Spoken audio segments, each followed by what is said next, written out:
Welcome back everyone to another episode on Season 5 of the Raincraft server. Now you may be asking, why did I open the episode by digging 2 random holes in the ground? I'm not gonna tell you yet because that's gonna be the second project I work on this episode. Oh, and by the way, you might have noticed, inside that cave I happened to run into a copper vein, an ore vein, you know, those new things in the 1.18 update. I didn't even try to mine it all, I just got all of it that I saw when I created the little hole down there. And there's 5 more stacks that are smelting right now. So yeah, I might have to build something with copper soon. So anyways, now that I've given you guys a nice little cliffhanger to think about for the first half of the episode, the first project I want to work on today is actually going to be this episode's good deed. Now that might sound a little bit out of place, but the good deed is actually also a project. This is going to be something that's a gift to the entire server. Now the first things that I need for this is a lot of building blocks, which I have from the stone farm, and a decent bit of glass that I'm going to trade from my villagers up here for. And a decent amount of glass has been collected, our building blocks have been shulker boxed up. We're going to go to the build location and I'm going to show you what it's going to be. And welcome to the end. This is where we're going to be building an Enderman Farm. I placed a platform out here actually a while ago because I've been planning to make this for a while and also been putting it off. But yeah, we're going to go ahead and build an Enderman Farm, and then we're going to go ahead and leave signs all over the server letting people know the location and the fact that they can use it for XP if they want. I already know that this is going to be super helpful to a lot of people in the server, including me. So with that, let's go ahead and hop into a time lapse and let's build this thing. Ready? Go.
That's all taken care of. We're gonna go ahead and get back to this and spam a lot of ender pearls here until I get an endermite. Aha, there we go. Doug the bug. Welcome to the world, Doug the bug. And here we have it. The thing is up there, and these guys are really loud, but yeah, it works fine. I'm going to go ahead and collect a whole bunch of Enderman Heads, and we're going to use those to go around and let everyone know that the farm is ready for anyone to use. And after a hot minute, I've got 140 levels for no reason. That thing looks really cool in the background. And I've got a whole bunch of shulker boxes full of ender pearls with a little Enderman head in it that gives directions to the ender grinder. We're going to go ahead and deliver these, and actually I'm going to deliver 2 to Hiller because he wants to buy 2 shulker boxes off me. So I'm going to go ahead and go to him first. To Hiller's base we go. I'm pretty sure I remember where this is. I literally placed his portal. I'm probably lost. Oh, there it is. So yeah, he wanted to buy 2 shulker boxes off of me and some mending books and stuff. I also threw in a couple random different enchantment book because I had a double chest full of random ones that I wasn't using and never will. And I'm selling it to him for super cheap because, you know, I'm mildly rich. I should set up a shop though. I can kind of get super access to books. Alright, where is he? 2 shulker boxes.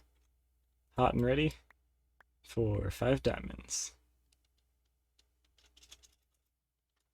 Gotta do the happy dance. Oh, and actually, while we're here, this place is looking pretty nice. I didn't realize that he was going to fully live here. I thought this was just where the creeper farm is for all the rockets. Anyways, transaction complete. Let's go back to do what we were going to do. Oh, hell, my copper is done. Alright, we're back at base. I swear this is the last distraction. But I got sidetracked and I got this little horse guy behind me because I realized I had some armor and a saddle somewhere, and I tamed this like the second day on the server when I found this spot. But I want to make him a nice little stable because chances are I'm never going to use it because, I mean, you know, horses are kind of overrated. But they look nice and I want to make him a cute little home. So I'm going to make a little stable thingy real quick in this alcove kind of area right here, and he's going to live the rest of his days in there. Comment any name ideas, because I'm bad at coming up with those things. Okay, my need for a cute little horse stable is done. Now there's just a horse stable down here, which is nice, because I didn't actually really know what I wanted to put there. And now there's a cool little build. Oh, and I totally just realized Guillen's basement is actually really close to that, and I totally could have run straight into it. So Guillen, don't run into it. I'm unfortunately going to have to say that this horse's home is more important than yours by this point. I'm just kidding. Kind of. Alright, on to the project you guys have all been waiting for. I'm going to go ahead and add a path that goes all the way over here, down to the cave entrance, which I mentioned before that I was going to have a little surprise of, and now I'm going to reveal what that is. I enjoy redstone, you might know that about me. I'm not like the world's most advanced at it, I don't really know all of the fancy different electronic names for things like all the gate types and things. I don't have those all memorized. I know like one or two maybe, but I've realized one of the things I've been missing in Raincraft is a good redstone contraption. Now, besides the whole clock system for the stone farm back there that I did last episode, I haven't really actually done anything redstone related on my channel in roughly about a year. The last thing I can remember off the top of my head doing was the redstone door guide back in season 3. So, what we're going to do is we are going to build a vault. Yep, a vault. The absolute glee that comes to my voice when I talk about building a vault. It's amazing. I'm not trying to copy Mumbo in any way, I swear, vaults are just the coolest thing ever. And in classic tradition, whenever I make these, I like to not follow any type of guide and just make it whatever size that follows the environment around it. So as you can see, I'm probably going to have it like 4 wide here and then go up to the top however high it goes. It's going to be really cool. Let's start building it. Alright, the road is all in. It all goes all the way down to here. So the first thing to do before I start building the door is clear out a unnecessarily large amount of space in here so that I know that I won't run out when I'm building the redstone. Because when it comes to building my own redstone doors, I am not compromising on space at all. Alright, this should be plenty of room, and I put emphasis on should just for personal liability reasons because I'm probably going to somehow find out a way to where I need more space. So that's just so I don't eat my words in the future. But the next step is to place all of the blocks for the door itself, and then figure out where all the pistons have to go to, you know, make those blocks get out of the way. Alright, I'm thinking just like this. I'm not entirely sure that I actually want to use iron for the door. I might change that out later, but pretty much just a classic kind of sunken in vault door looking thing. This block will have to move down or out to the side too, but that's just a simple single piston pushing it forward and backward. These middle sets will probably have to be double piston extenders that pull them outward, and all of the outside stuff will most likely just be single pistons as well. So let's go ahead and get all of those in place now. Oh, and by the way, I didn't actually explain what the other hole was for. I was mining at the beginning of the episode. That was actually just a quick little slime chunk thing so that I could get some slime to make the pistons for the door. You know. Alright, and this is the piston layout. You can see over here we've got the doubles, the singles behind, singles on top, and then that single one down in the corner. Now let's hook it all up to a whole bunch of random redstone that I'm not going to explain because I barely understand how it works. And finally, here we have it, the Monstrosity. Like I said, I'm not going to explain any of this because, once again, it barely makes any sense to me. But this is just the door mechanism. I'll have some kind of access mechanism because, obviously, it's a vault, so, you know, I kind of have to make some kind of security thing on it. But for now, the door works. I'll show you a little test here. If we press this lever, door closes, press the lever, door opens again, as it should. But anyways, this took about 2 hours because I'm brain dead and it's like 1:30 in the morning right now, so I'm gonna go to sleep and we'll get back up on this tomorrow. And with a bit of movie magic, it's been about 5 seconds for you and it's been about 12 hours for me. And now that it's not 2 a.m. anymore, a lot of this is making a ton more sense, so I think I will actually explain a little bit of it.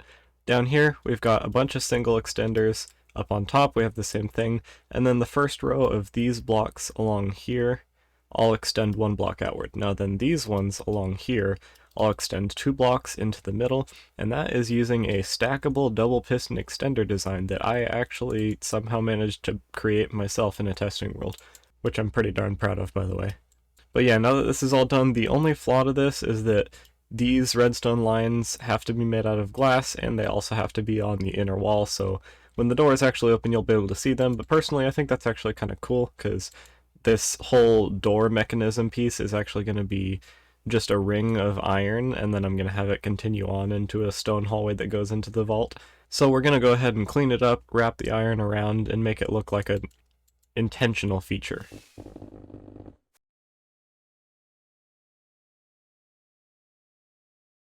Alright, and finally, about another hour later, the door is done. We've got a item frame that you can't actually see the item frame's combination lock. I'm not actually going to show the combo though, because, you know, obvious reasons.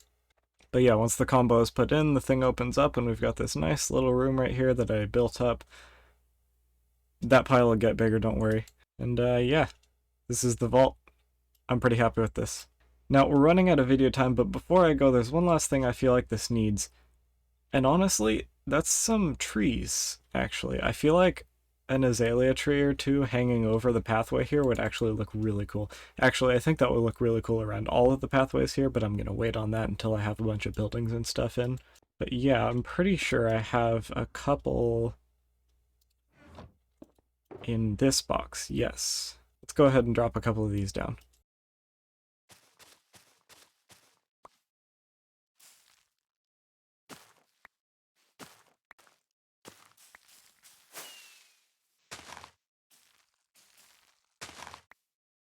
Yep, I think that looks pretty good. I think this circle actually here, I think I'm probably gonna actually turn this into a little, like, kind of just greenery area. I don't think I actually want to put a building there, but who knows. We'll get there one day. But that is gonna do it for this episode, guys. As always, I hope you have a wonderful day, and do consider subscribing if you haven't already. And I found another pair of horse armor, so I'm gonna go get a friend for this guy in the background. But until next time, I will see you in the next episode.